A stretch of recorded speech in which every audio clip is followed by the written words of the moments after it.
শতাব্দীর পৃথিবীতে দুটো বিশ্বযুদ্ধ হয়েছে। রাষ্ট্রের বিরুদ্ধে রাষ্ট্রের যুদ্ধ, রাষ্ট্রের অভ্যন্তরে গৃহযুদ্ধ, আন্তর্জাতিক সন্ত্রাসবাদ, জাত পাত সংকীর্ণ সাম্প্রদায়িক বিষে জর্জরিত সংঘাত পৃথিবীকে বারবার রক্তাক্ত করেছে। তবুও আগামী দিনের ঐতিহাসিকরা যখন বিংশ শতাব্দীর ইতিহাস লিখবে, তখন মানব সভ্যতার ইতিহাসে সব থেকে গৌরবোজ্জ্বল ইতিহাসের পাতাটা থাকবে এই বিংশ শতাব্দীতে। কারণ এই বিংশ শতাব্দীতে আনন্দ মূর্তিজির আবির্ভাব, এই বিংশ শতাব্দীতে আনন্দ মার্গের প্রতিষ্ঠা। 1955 সালের 9ই জানুয়ারি বিহারের জামালপুর শহরের ছোট্ট একটা রেল কোয়ার্টারে আনন্দমার্গ প্রচারক সংঘের যে দীপশিখাটা প্রজ্বলিত হয়েছে, তা আজকে বিশ্বের 200টারও মতো দেশে প্রজ্বলিত। আনন্দমার্গের এই বিকাশ, আনন্দমার্গের এই অগ্রগতি কোন রাজশক্তির সাহায্যে নয়, কোন রাজশক্তির দয়ায় নয়। আনন্দমার্গের সর্বত্যাগী কর্মী, তার অসংখ্য সমর্থক এবং তার সর্বোৎকৃষ্ট আদর্শ তাকে আজকে বিশ্বব্যাপী ছড়িয়ে দিয়েছে। কিন্তু আনন্দমার্গের এই যাত্রা সহজে হয়নি, অনেক বাধা বিপত্তি অতিক্রম করে তবে আনন্দমার্গ এগিয়ে চলেছে।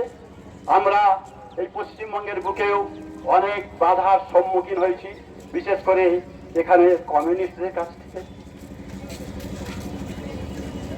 আমরা যারা বাংলার মানুষ ডাল ভাত খেতে ভালোবাসি, বিহারের মানুষ লিট্টি খেতে ভালোবাসে, দক্ষিণ ভারতের মানুষ ইডলি ধোসা খেতে ভালোবাসে, পাঞ্জাবের মানুষ রুটি তড়কা খেতে ভালোবাসে।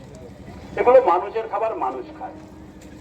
এর থেকে একটু নিচের দিকে নামুন, গরু ছাগল মোষ সবুজ ঘাস পাতা খেতে ভালোবাসে।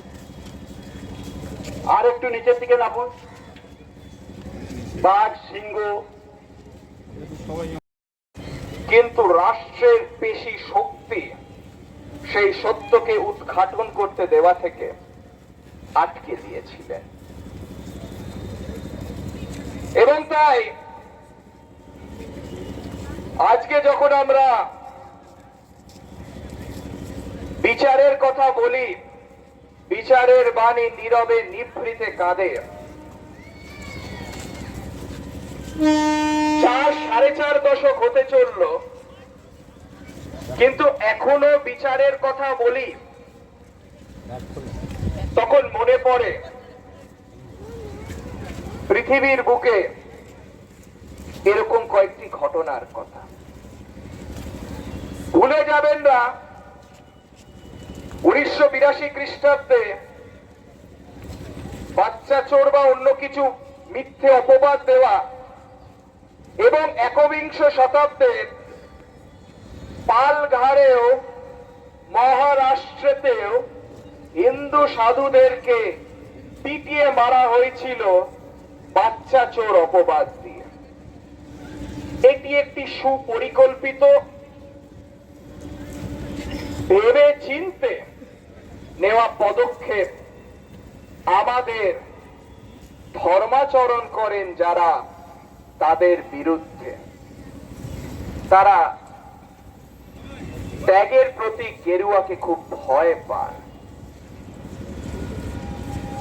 এবং এই ভয়টা বারবার আমাদের সাধু সন্তদের বিরুদ্ধে সময়ের সাথে সাথে হয়ে আসছে। 4 দশক পূর্বে যেতে হবে না, কয়েক বছর পূর্বে গেলেও এই ঘটনার পুনরাবৃত্তি মহারাষ্ট্রের পালঘরেও পেয়েছিলাম।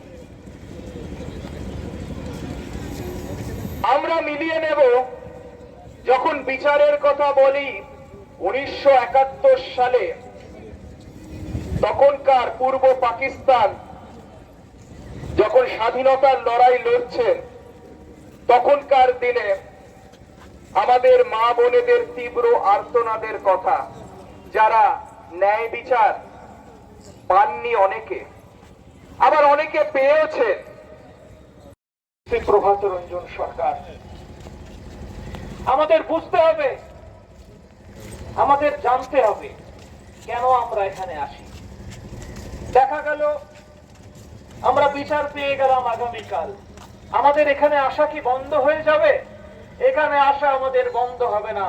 এই পৃথিবী নামক গ্রহ, এই কলকাতা নামক শহর যতদিন থাকবে আমরা ততদিন আসবো। এইটাই প্রমাণ।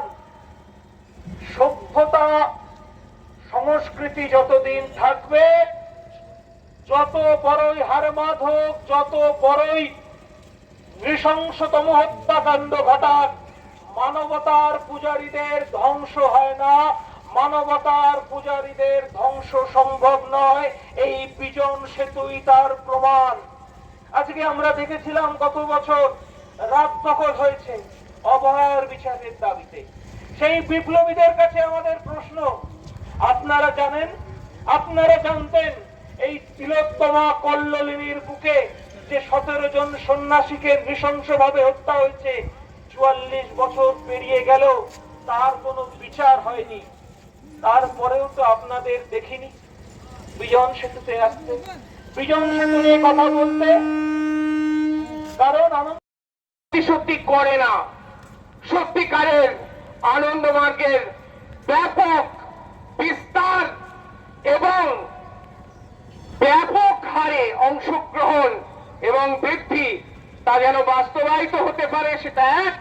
এবং সেটা যদি আমরা করতে পারি, যথাযোগ্য সম্মান দেওয়া হবে আনন্দমূর্তিজিকে এবং সপ্তদাসজিকে। আজকে যারা আত্মবলিদান দিয়েছেন তাদেরকে আমরা ফেরাতে পারবো না, কিন্তু একটু সম্মান তো আমরা করতে পারি। আমাদের মধ্যে এখনো মানবিকতা আছে নাকি মানবিকতা নেই? আমরা এখনো মানুষ হয়ে বাঁচি এই সমাজে।